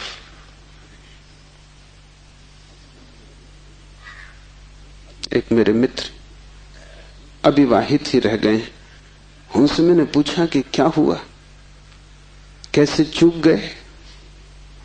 तो उन्होंने कहा कि बड़ी अड़चन आई। जिस स्त्री को मैं प्रेम करता था, जब मैं शराब पी लेता तब वो मुझे सुंदर मालूम पड़ती, तब मैं शादी करने को राजी, लेकिन तब वो राजी नहीं। और जब मैं होश में होता तब मैं राजी नहीं, तब वो राजी होती थी। इसलिए चूक गए, कोई उपाय ना हुआ, मेल ना हो सका। तुम जब भी आंख खोल कर देखोगे सब तरफ कुरूपता और दुख पाओगे। जब तुम बेहोश होते हो तब सब ठीक लगता है। इसलिए तुम्हें तकलीफ मालूम पड़ती, चैतन्य आत्मा असंभव। इसलिए दुख से गुजरना होगा। उसको ही तपश्चर्या कहा है। जब कोई व्यक्ति जागना शुरू करता है तो पहले तो उसे दुख में से ही गुजरना होगा, क्योंकि तुमने जन्मों जन्मों तक दुख अपने चारों तरफ निर्मित किए हैं। कौन उनसे गुजरेगा तुम अगर न गुजरे तो? इसको हमने कर्म कहा है। कर्म का कुल इतना ही अर्थ है कि जन्मों जन्मों तक हमने चारों तरफ दुख निर्मित किए, जाने अनजाने हमने दुख की फसल बोई है, काटेगा कौन? तो जब भी तुम होश में आते हो तुम्हें फसल दिखाई पड़ती बड़ी लंबी, इस खेत से तुम्हें गुजरना पड़ेगा। डर के मारे तुम वहीं बैठ जाते हो, फिर आंख बंद करके शराब पी लेते हो कि ये तो बहुत झंझट का काम है। लेकिन जितनी तुम शराब पीते हो उतनी ये फसल बढ़ती जाती। हर जन्म तुम्हारे कर्म की श्रृंखला में कुछ और जोड़ जाता है, घटाता नहीं। तुम और भी गर्त में उतर जाते हो, नरक और करीब आ जाता है। होश से भरोगे तो पहला तो घटना ये घटने ही वाली है कि तुम्हारे जीवन में चारों तरफ दुख दिखाई पड़ेगा, नरक, क्योंकि तुमने वो निर्मित किया है। और अगर तुमने हिम्मत रखी, साहस रखा और तुम उस दुख से गुजर गए, तो जिस दुख से तुम सचेतन रूप से गुजर जाओगे वो फसल कट गई। उन दुखों से तुम्हें न गुजरना पड़ेगा फिर। और अगर एक बार तुम सारी दुख की श्रृंखला से गुजर जाओ, कर्म की श्रृंखला से, क्योंकि वो तुम्हारी आत्मा के चारों तरफ बंधी हुई जंजीरें, अगर तुम उन सब से गुजर जाओ और होश न खो और हिम्मत जारी रखो कि कोई फिक्र नहीं, जितना दुख मैंने पैदा किया है मैं गुजरूंगा, मैं अंत तक जाऊंगा। मैं उस प्रथम घड़ी तक जाना चाहता हूं जब मैं निर्दोष था और दुख की यात्रा शुरू ना हुई थी, जब मेरी आत्मा परम पवित्र थी और मैंने कुछ भी संग्रह न किया था दुख का। मैं उस समय तक प्रवेश करूंगा ही, चाहे कुछ भी परिणाम हो, कितना ही दुख, कितनी ही पीड़ा। अगर तुमने इतना साहस रखा तो आज नहीं कल दुख से पार होकर तुम उस जगह पहुंच जाओगे जहां शिव का सूत्र तुम्हें समझ में आएगा, चैतन्य आत्मा है। और एक बार तुम अपने भीतर के चैतन्य में प्रतिष्ठित हो जाओ, फिर तुमसे कोई दुख पैदा नहीं होता, क्योंकि बेहोश आदमी अपने चारों तरफ दुख पैदा करता है। तुमने देखा है शराबी को चलते हुए रास्ते पर वो कैसा डगमगाता है? ऐसी तुम्हारी जिंदगी है। कहीं पैर रखते हो कहीं पड़ता है, कहीं जाना चाहते हो कहीं पहुंच जाते हो, कुछ करना चाहा था कुछ और ही हो जाता है, कुछ कहने निकले थे कुछ और ही कह के घर लौट आते हो। इसे तुम रोज देख रहे हो, फिर भी तुम समझ नहीं पाते कि क्यों हो रहा है। तुम गए थे किसी से क्षमा मांगने और झगड़ा करके वापस आ गए। होश में हो तुम बात प्रेम की कर रहे थे, दुश्मनी हो गई।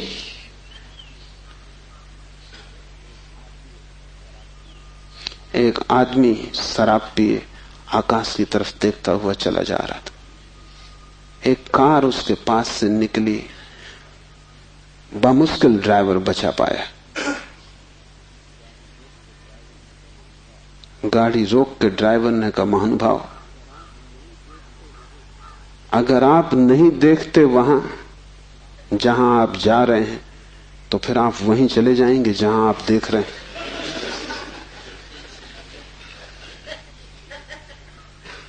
और हम सब, हमें कुछ पता भी नहीं कि हम कहां जा रहे हैं, क्यों जा रहे हैं, कहां देख रहे हैं, क्यों देख रहे हैं, चले जा रहे हैं। क्योंकि एक बेचैनी है भीतर जो बैठने भी नहीं देती, एक शक्ति है भीतर जो चलाए चली जाती है। फिर हम जो भी करते हैं वो सबके उल्टे परिणाम आते हैं। लोग मेरे पास आते हैं, वो कहते हैं हमने बदी तो कभी की नहीं, नेकी की और फल बदी मिल रहा है। ऐसा हो नहीं सकता कि तुम नेकी करो फल में बदी मिले। ऐसा हो नहीं सकता कि तुम आम के बीज बो और नीम के फल लगे। ऐसा हो नहीं सकता। इतनी हो सकता है कि तुम ऐसे बेहोशी में बोए होगे, बोए तुमने नीम के ही फल, तुम होश में न थे। क्योंकि वृक्ष थोड़ी झूठ बोलेगा, तुम ही कहीं बोते वक्त भूल में पड़े होगे। तुम जब नेकी भी करते हो तब भी तुम्हारा नेकी करने का मन नहीं होता। तुम सच भी बोलते हो तो तुम दूसरे को चोट पहुंचाने के लिए सच बोलते हो। तुम सच बोलते हो दूसरे के अपमान के लिए। तुम सच बोलते हो जैसे तुम सच का उपयोग एक घातक हथियार की तरह कर रहे हो। तुम्हारे सत्व कड़वे होते। सत्य के कड़वे होने की कोई भी जरूरत नहीं, लेकिन मजा तुम्हें कड़वेपन में है, सत्य में तुम्हें मजा भी नहीं है। तुम्हारा झूठ सदा मीठा होता है, तुम्हारा सत्य सदा कड़वा होता है। बात क्या है? क्या कड़वापन सत्य का स्वभाव है? क्या मिठास झूठ का हिस्सा है? नहीं। झूठ को तुम चलाना चाहते हो, तुम उसे मीठा बनाते हो, क्योंकि अगर वो मीठा ना होगा तो चलेगा नहीं। एक तो झूठ चलना मुश्किल, मिठास के सहारे ही चलेगा। जैसे कड़वी दवा की गोली पर हम मीठी परत चढ़ा देते, बच्चा मीठी गोली समझ के खा लेता है, और जब तक कड़वेपन का पता चलता है तब तक गोली भीतर जा चुकी है। तुम झूठ को मीठा बनाते हो क्योंकि तुम झूठ चलाना चाहते हो। तुम सत्य को कड़वा बनाते हो क्योंकि सत्य से तुम केवल चोट करना चाहते हो, उसको चलाना नहीं चाहते। तुम सत्य बोलते ही तब हो जब तुम सत्य का इस तरह उपयोग कर सको कि वो झूठ से बदतर साबित हो, तभी तुम बोलते हो। तुम बेहोश हो, तुम्हारे कृत्यों का तुम्हें कुछ पता नहीं है कि तुम क्या कर रहे हो। इसे थोड़ा होश पूर्वक देखना शुरू करो। जो तुम बोलना चाहते हो वही बोले, या तुम कुछ और बोल गए? क्या तुमने यही सोचा था बोलने के लिए जो तुम बोले? मार्क ट्वेन लौटता था एक रात, उसकी पत्नी ने पूछा, घर आया तो पत्नी ने पूछा कैसा रहा व्याख्यान? वो व्याख्यान देने गया था। उसने कहा कौन सा व्याख्यान? जो मैंने तैयार किया था वो, या जो मैंने वहां दिया वो, या जो मैं चाहता था कि देता वो? कौन सा व्याख्यान? एक तो आदमी तैयार करता है और एक आदमी फिर जो देता है, उसमें बड़ा फर्क है। और फिर एक जो घर लौटते वक्त तो सोचता है दिया होता है। वो तीनों अलग अलग हैं। होश में हो। सब निशाने तुम्हारे चूक जाते हैं।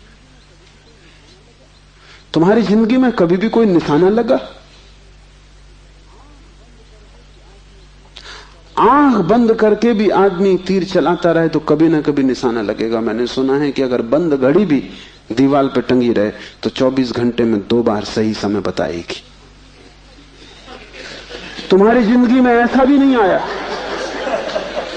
कि 2 बार भी तुमने सही समय बताया होता। तुम बंद घड़ी से गए बीते हो। अंधेरे में भी आदमी तीर चलाता रहे तो कभी ना कभी निशान पे लग जाएगा। तुम खुली आंख से होश में प्रकाश में तीर चलाते हो कभी निशाने पे नहीं लगता। क्या बात होगी। मुल्ला नसरुद्दीन को बड़ा शौक था हिरन की शिकार करने का। तीसरी बार जब वो शिकार करने जंगल पहुंचा और जंगल के विश्राम गृह में उसने अपना सामान रखा और तैयारी की, और जब सूटकेस खोला तो उसमें एक बड़ी फोटो रखी थी और पत्नी ने उस फोटो के नीचे लिखा था, मुल्ला, हिरन इस तरह का होता है। उन्हें शिकार का शौक था लेकिन हिरन का पता नहीं था। तुम कुछ भी मार मूर के घर आ जाओगे, हिरन ठीक से फोटो देख लेना। तुम सब जगह चूक गए हो, वही तुम्हारे जीवन का दुख है। और चूकने का कुल कारण है कि तुम होश में नहीं हो। इसलिए जो भी करो होश पूर्वक करो। उठो तो भी होश पूर्वक, चलो तो भी होश पूर्वक। महावीर ने कहा है, विवेक से चलो, विवेक से बैठो, विवेक से भोजन करो, विवेक से बोलो, विवेक से सो तक। महावीर से कोई पूछता है कि साधु कौन, तो महावीर ने कहा जो अमूर्छित है। और असाधु कौन, तो महावीर ने कहा जो मूर्छित है।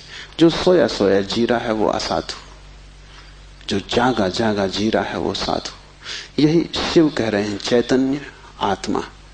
चैतन्य को बढ़ाओ।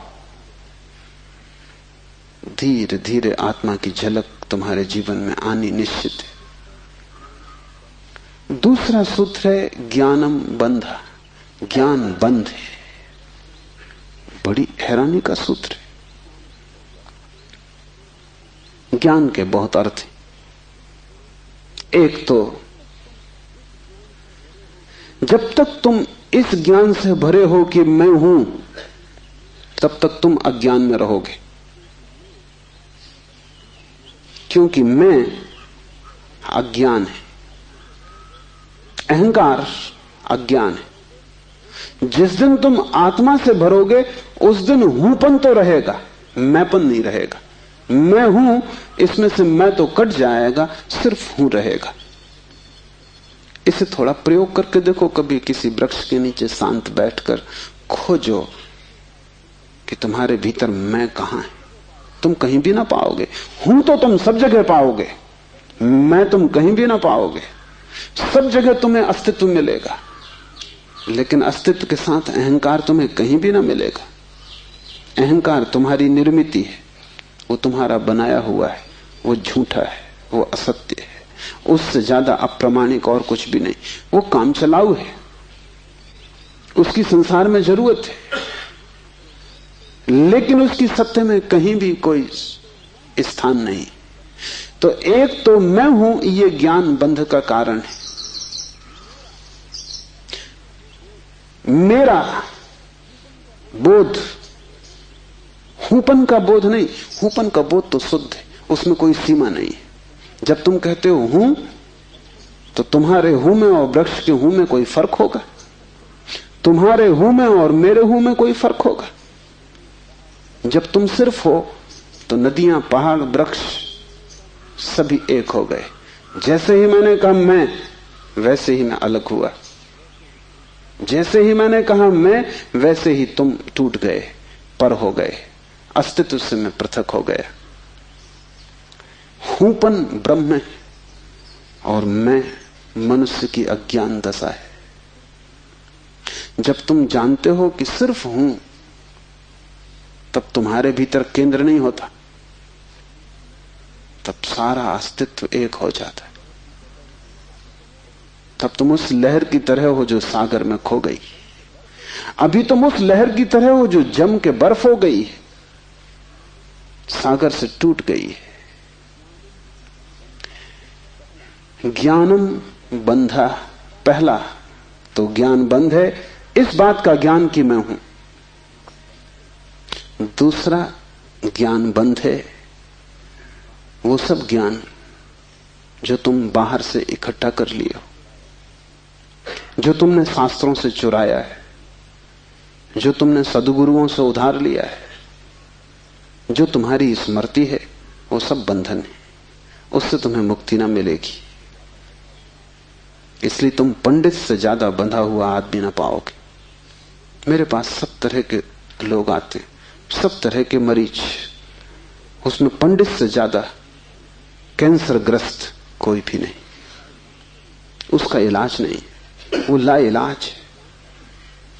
उसकी तकलीफ यह है कि वो जानता है, इसलिए न वो सुन सकता न वो समझ सकता।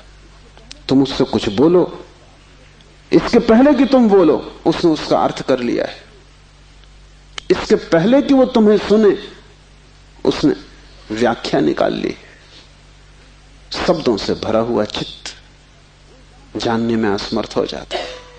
वो इतना ज्यादा जानता है बिना कुछ जाने, क्योंकि सब जाना हुआ उधार है। शास्त्र से अगर ज्ञान मिलता होता तो सभी के पास शास्त्र है, ज्ञान सभी को मिल गया होता। ज्ञान तो तब मिलता है जब कोई निशब्द हो जाता है, जब वो सभी शास्त्रों को विसर्जित कर देता है, जब वो उस सब ज्ञान को जो दूसरों से मिला है वापस लौटा देता है जगत को, जब वो उसे खोजता है जो मेरा मूल अस्तित्व है, जो मुझे दूसरे से नहीं मिला। इसे थोड़ा समझो, तुम्हारा शरीर तुम्हें मां और पिता से मिला है। तुम्हारे शरीर में तुम्हारा कुछ भी नहीं है। आधा तुम्हारी मां का दान है, आधे तुम्हारे पिता का दान है। फिर तुम्हारा शरीर तुम्हें भोजन से मिला है, वो जो रोज तुम भोजन कर रहे हो। 5 तत्वों से मिला है, वायु है, अग्नि है, 5 तत्व हैं, उनसे तुम्हें मिला है। इसमें तुम्हारा कुछ भी नहीं है। लेकिन तुम्हारी चेतना तुम्हें 5 तत्वों में से किसी से भी नहीं मिली है। तुम्हारी चेतना तुम्हें मां और पिता से भी नहीं मिली है। तुम जो जो जानते हो वो तुमने स्कूल विश्वविद्यालय से सीखा है, शास्त्रों से सुना है, गुरुओं से पाया है। वो तुम्हारे शरीर का हिस्सा है, तुम्हारी आत्मा का नहीं। तुम्हारी आत्मा तो वही है जो तुम्हें किसी से भी नहीं मिली है। जब तक तुम उस शुद्ध तत्व को न खोज लोगे जो निपट तुम्हारा है, जो तुम्हें किसी से भी नहीं मिला है, न मां ने दिया, न पिता ने, न समाज ने, न गुरु ने, न शास्त्र ने, वही तुम्हारा स्वभाव है। ज्ञान बंद है क्योंकि वो तुम्हें इस स्वभाव तक न पहुंचने देगा। ज्ञान ने ही तुम्हें बांटा है। तुम कहते हो मैं हिंदू, तुमने कभी सोचा कि तुम हिंदू क्यों हो? तुम कहते हो मैं मुसलमान, तुमने कभी विचारा कि तुम मुसलमान क्यों हो? हिंदू और मुसलमान में फर्क क्या है? क्या उनका खून निकाल के कोई डॉक्टर परीक्षा करके बता सकता है कि हिंदू का खून है, ये मुसलमान का खून? क्या उनकी हड्डियां काट के कोई बता सकता है कि हड्डी मुसलमान से आती है कि हिंदू से आती है? कोई उपाय नहीं। शरीर की जांच से कुछ भी पता न चलेगा, क्योंकि दोनों के शरीर 5 तत्वों से बनते हैं।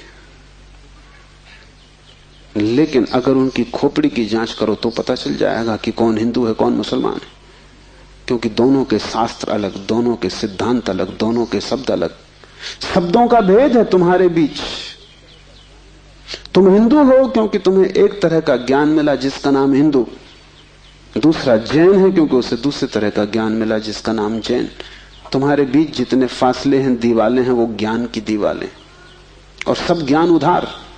तुम एक मुसलमान बच्चे को हिंदू के घर में रख दो, वो हिंदू की तरह बड़ा होगा।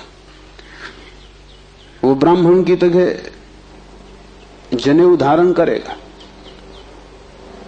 वो उपनिषद और वेद के वचन उद्धृत करेगा। और तुम एक हिंदू के बच्चे को मुसलमान के घर रख दो, वो कुरान की आयत दोहराएगा।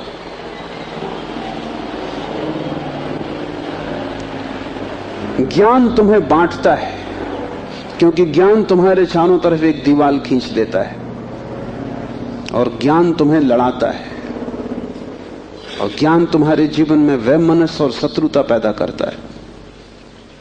थोड़ी देर को सोचो, अगर तुम्हें कुछ भी ना सिखाया जाए कि तुम हिंदू हो या मुसलमान या जैन या पारसी, तो तुम क्या करोगे? तुम बड़े होगे एक मनुष्य की भांति। तुम्हारे बीच कोई दीवार ना होगी। दुनिया में कोई 300 धर्म है, 300 कारागृह, और हर आदमी पैदा होते से एक कारागृह या दूसरे कारागृह में डाल दिया जाता है। और पंडित पुरोहित बड़ी चेष्टा करते हैं कि बच्चे पे जल्दी से जल्दी कब्जा हो जाए। उसको वो धर्म शिक्षा कहते हैं। उससे ज्यादा अधर्म और कुछ भी नहीं है। वो उसको धर्म शिक्षा कहते हैं। 7 साल के पहले बच्चे को पकड़ लें, क्योंकि 7 साल का बच्चा अगर बड़ा हो गया तो फिर पकड़ना रोज रोज मुश्किल होता जाएगा।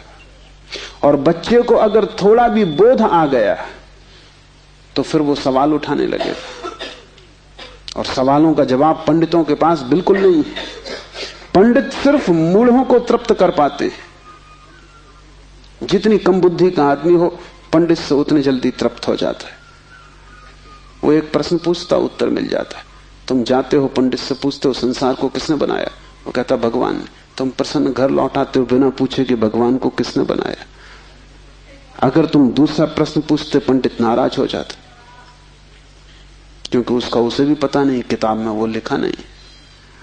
और फिर झंझट की बात है, परमात्मा को किसने बनाया? फिर तुम पूछते ही चले जाओगे, वो कोई भी जवाब दे, तुम पूछोगे उसको किसने बनाया। अगर गौर से देखो तो तुम्हारे पहले सवाल का जवाब दिया नहीं गया है। पंडित ने तुम्हें सिर्फ संतुष्ट कर दिया क्योंकि तुम बहुत बुद्धिमान नहीं हो। और बच्चे अबोध, उनका अभी तर्क नहीं जगा, विचार नहीं जगा, अभी वो प्रश्न नहीं पूछ सकते। अभी तुम जो भी कचरा उनके दिमाग में डाल दो, वो उसे स्वीकार कर लेंगे। बच्चे सभी को स्वीकार कर लेते हैं क्योंकि वो सोचते हैं जो भी दिया जा रहा है वो सभी ठीक है। बच्चा ज्यादा सवाल नहीं उठा सकता, सवाल उठाने के लिए थोड़ी प्रौढ़ता चाहिए। इसलिए सभी धर्म बच्चों की गर्दन पकड़ लेते हैं और फांसी लगा देते हैं। फांसी बड़ी सुंदर है। किसी के गले में बाइबल लटकी है, किसी के गले में समयसार लटका है, किसी के गले में कुरान लटकी है, किसी के गले में गीता लटकी। ये इतने प्रीतिकर बंधन है कि इनको छोड़ने की हिम्मत फिर जुटानी बहुत मुश्किल है। और जब भी तुम इन्हें छोड़ना चाहोगे, एक खतरा सामने आ जाएगा, क्योंकि इन्हें छोड़ा तो तुम अज्ञानी। क्योंकि जैसे तुम इनको छोड़ोगे तुम पाओगे मैं तो कुछ जानता नहीं, बस ये किताब सारी संपदा है, इसको संभालो। अपने अज्ञान को छिपाने का यही तो एक उपाय है। लेकिन अज्ञान छिपने से अगर मिटता होता तो बड़ी आसान बात हो गई होती। अज्ञान छिपने से बढ़ता है, जैसे कोई अपने घाव को छिपा ले, उससे कुछ मिटेगा नहीं। घाव और भीतर भीतर बढ़ेगा, मवाद पूरे शरीर में फैल जाएगी। शिव कहते हैं ज्ञान बंद है। ज्ञान सीखा हुआ, ज्ञान उधार, ज्ञान दूसरे से लिया हुआ बंधन का कारण है। तुम उस सब को छोड़ देना जो दूसरे से मिला है। तुम उसकी तलाश करना जो तुम्हें किसी से भी नहीं मिला। तुम उसकी खोज में निकलना, उस चेहरे की खोज में जो तुम्हारा है। तुम्हारे भीतर छिपा हुआ एक झरना है चैतन्य का, जो तुम्हें किसी से भी नहीं मिला, जो तुम्हारा स्वभाव है, जो तुम्हारी निज संपदा है, निजत्व है, वही तुम्हारी आत्मा है। तीसरा सूत्र है योनि वर्ग और कला शरीर है। योनि से अर्थ है प्रकृति, इसलिए हम स्त्री को प्रकृति कहते हैं। स्त्री शरीर देती है, वो प्रकृति की प्रतीक है। और कला का अर्थ है कर्ता का भाव। एक ही कला है, वो कला है संसार में उतरने की कला, और वो है कर्ता का भाव। इन दो चीजों से मिलकर तुम्हारा शरीर निर्मित होता है। तुम्हारे कर्ता का भाव, तुम्हारा अहंकार, और प्रकृति से मिला हुआ शरीर। अगर तुम्हारे भीतर कर्ता का भाव है तो तुम्हें योग्य शरीर प्रकृति देती चली जाएगी। इसी तरह तुम बार बार जन्मे हो। कभी तुम पशु थे, कभी पक्षी थे, कभी वृक्ष थे, कभी मनुष्य। तुमने जो चाहा है वो तुम्हें मिला है। तुमने जो आकांक्षा की है, तुमने जो कर्तृत्व की वासना की है, वही घट गया है। तुम्हारे कर्तृत्व की वासना घटना बन जाती है, विचार वस्तुएं बन जाते। इसलिए बहुत सोच विचार के वासना करना, क्योंकि सभी वासनाएं पूरी हो जाती हैं देर अबेर। अगर तुम बहुत बार देखते हो आकाश में पक्षी को और सोचते हो कैसी स्वतंत्रता पक्षी को, खास हम पक्षी होते, देर न लगेगी, जल्दी तुम पक्षी हो जाओ। तुम अगर देखते हो एक कुत्ते को संभोग करते हुए और तुम सोचते हो कैसी स्वतंत्रता, कैसा सुख, जल्दी ही तुम कुत्ते हो जाओ। तुम जो भी वासना अपने भीतर संग्रहित करते हो वो बीज बन जाती।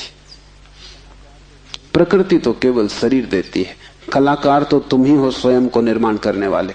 अपने शरीर को तुमने ही बनाया है, ये कला का अर्थ है। कोई तुम्हें शरीर नहीं दे रहा है, तुम्हारी वासना ही निर्मित करती है। तुमने कभी ख्याल किया, रात तुम सोते हो तो आखिरी जो विचार होता है सोते समय, वही सुबह उठते वक्त पहला विचार होगा। रात भर तुम सोए रहे, वो बीज की तरह विचार भीतर पड़ा रहा, जो अंतिम था वो सुबह प्रथम होगा। तुम मरोगे इस शरीर से, आखिरी मरते क्षण में तुम्हारे सारे जीवन की वासना संग्रहित होकर बीज बन जाएगी। वही बीज नया गर्भ बन जाएगा। जहां से तुम मिटे वहीं से तुम फिर शुरू हो जाओगे। तुम जो भी हो ये तुम्हारा ही कृत्य है, किसी दूसरे को दोष मत देना। यहां कोई दूसरा है भी नहीं जिसको दोष दिया जा सके। ये तुम्हारे ही कर्मों का संचित फल है। तुम जो भी हो, सुंदर कुरूप, दुखी सुखी, स्त्री पुरुष, तुम जो भी हो, ये तुम्हारे ही कृत्यों का फल है। तुम ही हो कलाकार अपने जीवन के। मत कहना कि भाग्य ने बनाया है, क्योंकि वो धोखा है। उस भांति तुम जिम्मेवारी किसी और पर टाल रहे हो। मत कहना कि परमात्मा ने भेजा है। तुम परमात्मा पर जिम्मेदारी मत डालना, क्योंकि ये तरकीब है खुद के दायित्व से बचने की।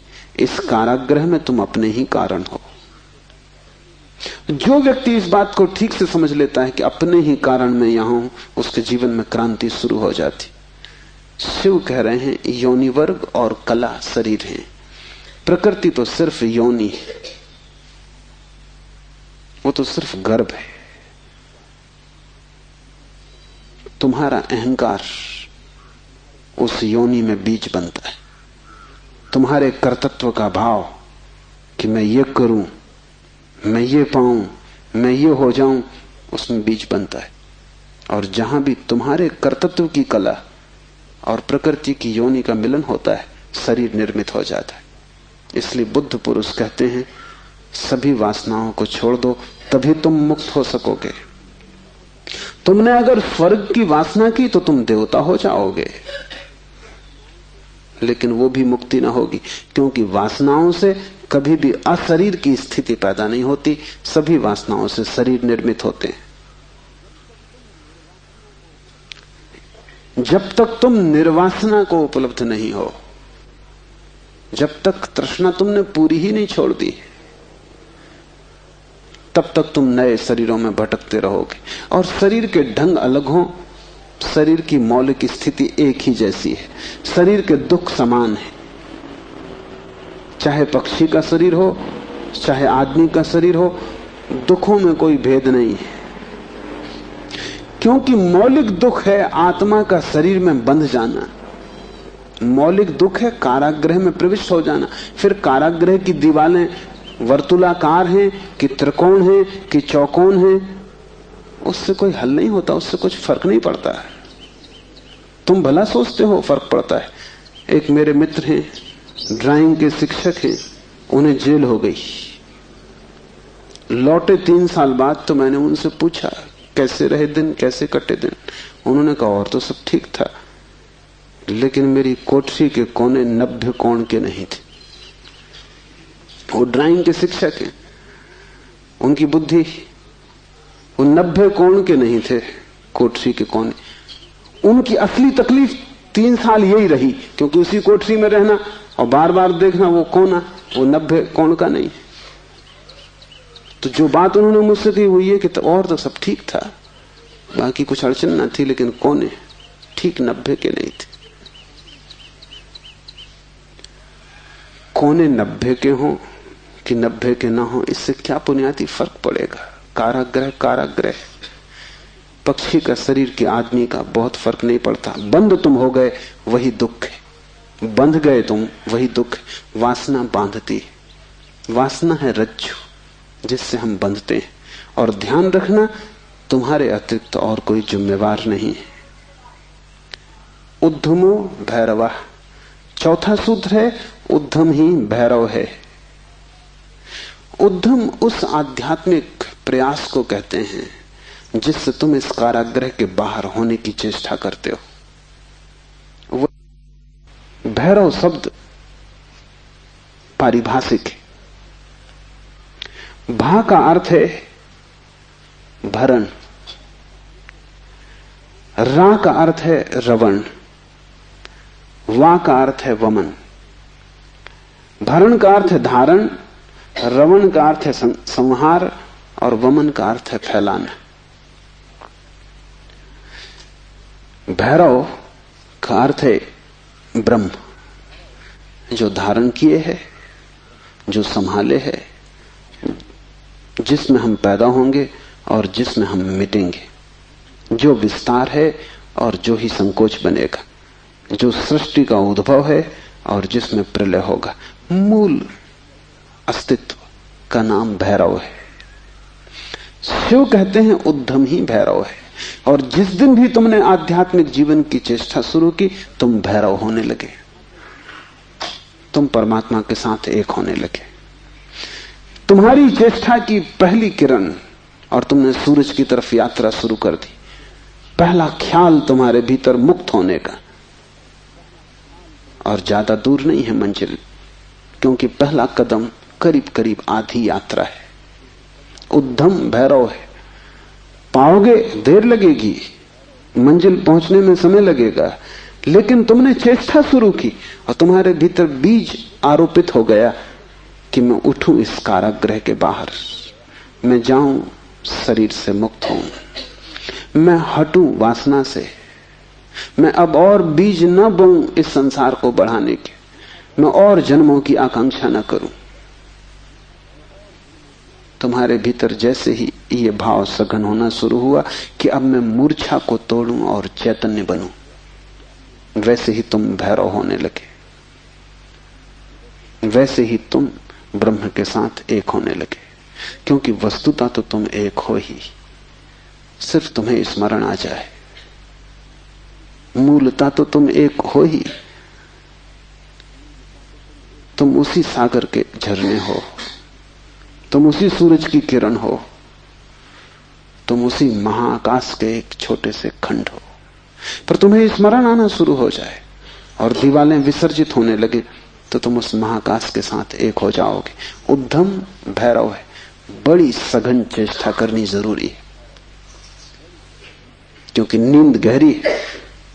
तोड़ोगे सतत तो ही टूट पाएगी, आलस्य करोगे संभव नहीं होगा। आज तोड़ोगे, कल फिर बना लोगे तो फिर भटकते रहोगे।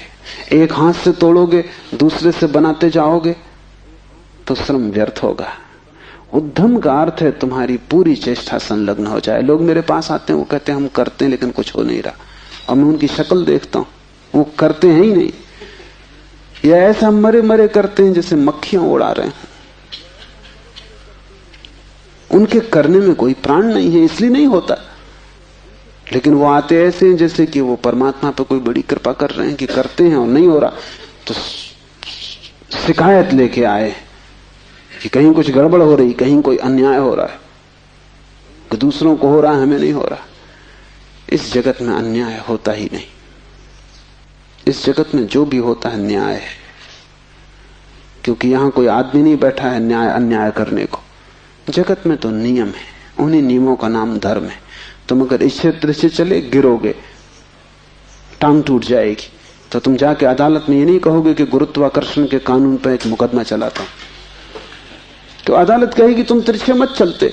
गुरुत्वाकर्षण तुम्हें गिराने में उत्सुक नहीं है, न तुम्हें संभालने में उत्सुक है। तुम जब सीधे सीधे चलते हो वही तुम्हें संभालता है, जब तुम तिरछे चलते हो वही तुम्हें गिराता है। न गिराने की उसकी कोई आकांक्षा है, न संभालने की। तटस्थ है जगत का नियम। उस तटस्थ नियम का नाम धर्म है। उसको हिंदुओं ने रित कहा है। वो परम नियम है। वो तुम्हारी तरफ पक्षपात नहीं करता कि किसी को गिरा दे, किसी को उठा दे। तुम जैसे ही ठीक चलने लगते हो वो तुम्हें संभालता है। तुम गिरना चाहते हो वो तुम्हें गिराता है। वो हर हालत में उपलब्ध है। तुम जैसा भी उसका उपयोग करना चाहते हो वो तुम्हें खुला है, उसके द्वार बंद नहीं है। तुम सिर ठोकना चाहते हो दरवाजे से, सिर ठोक लो। तुम दरवाजा खोल के भीतर जाना चाहते हो, भीतर चले जाओ, वो तटस्थ है। उद्यम भैरव है, महान श्रम चाहिए। उद्यम का अर्थ है प्रगाढ़ श्रम, तुम्हारी समग्रता लग जाए श्रम में, उसका नाम उद्यम है। और तब देर न लगी कि तुम्हारे भैरव हो जाने में।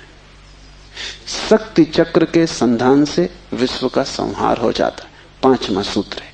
और अगर तुमने ठीक उद्यम किया, अगर तुमने अपनी संपूर्ण ऊर्जा को संलग्न कर दिया चेष्टा में, सत्य की खोज, परमात्मा की खोज या आत्मा की खोज में, तो तुम्हारे भीतर जो शक्ति का चक्र है वो पूर्ण हो जाता है।